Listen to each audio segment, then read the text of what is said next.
একসময় অন্যের দোকানে থালা বাসন ধোয়া কমল এখন নিজেই নামকরা ময়রা। নিজ বাড়িতে বসে তিনি প্রতি মাসে করছেন লাখ লাখ টাকার মিষ্টি বিক্রি। মাসে ধরেন গিয়া 2-3 লাখ টাকা। সব জিনিস তার ভালো করে আমরা নিজে দেখি নিজে বানাইতেছে এবং সামনাসামনি লোন যাই, সামনাসামনি এখানে মিষ্টি তৈরি হইতেছে। অভাব অনটনের পরিবারে বেড়ে ওঠা কমলের শৈশব অন্য 10 জনের মতো ছিল না। মাত্র 12 বছর বয়সেই সংসারের হাল ধরতে এক মিষ্টির দোকানে প্লেট ধোয়ার কাজ করতেন তিনি।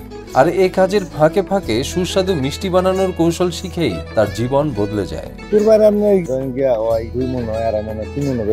ওনার মিষ্টি খুব ভালো মিষ্টি এবং এই এলাকায় যত মিষ্টি আপনার যত অর্ডার মসজিদে মাদ্রাসায় যে কোনো অনুষ্ঠানে বড় বড় অনুষ্ঠানে তার এখান থেকে অর্ডার হয় মিষ্টি। এটা আমরা সবাই জানি যে তার মিষ্টি খুব ভালো। মিষ্টি বানানো নিজ চোখে দেখতে পেয়ে তার ক্রেতারা খুবই খুশি।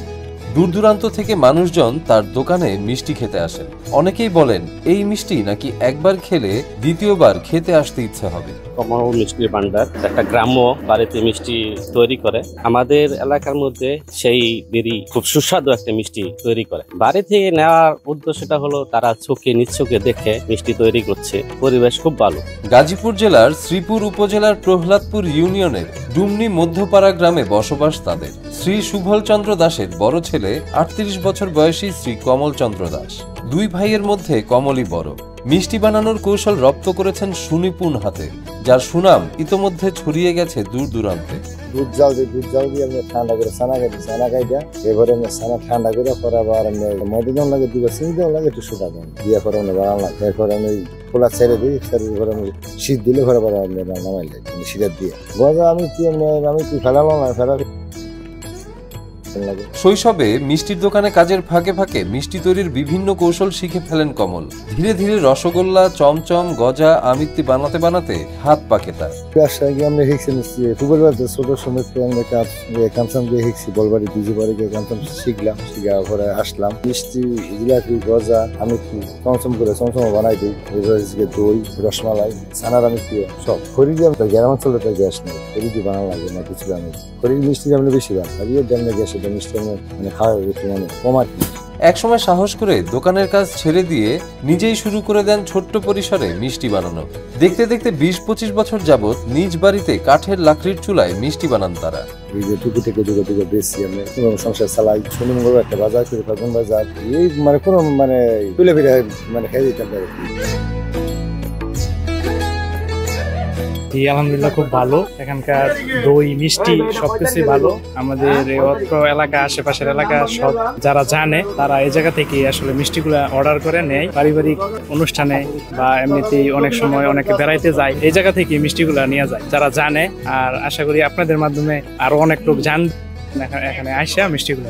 প্রথমে খুব একটা সাড়া মেলেনি, তবে ধৈর্য আর পরিশ্রম দিয়ে কমল চন্দ্র দাস এগিয়ে চলেছেন। খাঁটি উপকরণ আর গুণগত মান বজায় রাখার কারণে তার মিষ্টির সুনাম দূর দূরান্তে ছড়িয়ে পড়েছে।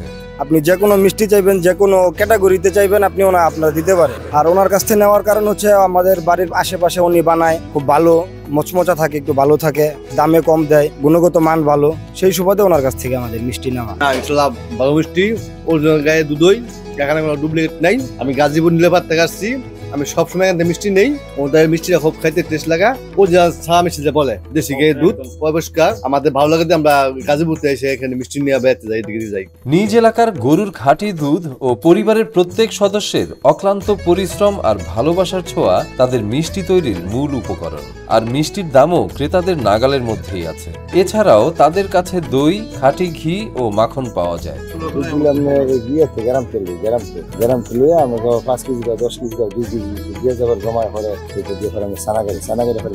কমল তার সুন্দর ব্যবহার ও খাঁটি দুধের মিষ্টি বানিয়ে ইতোমধ্যে এলাকা জুড়ে পরিচিতি অর্জন করেছেন।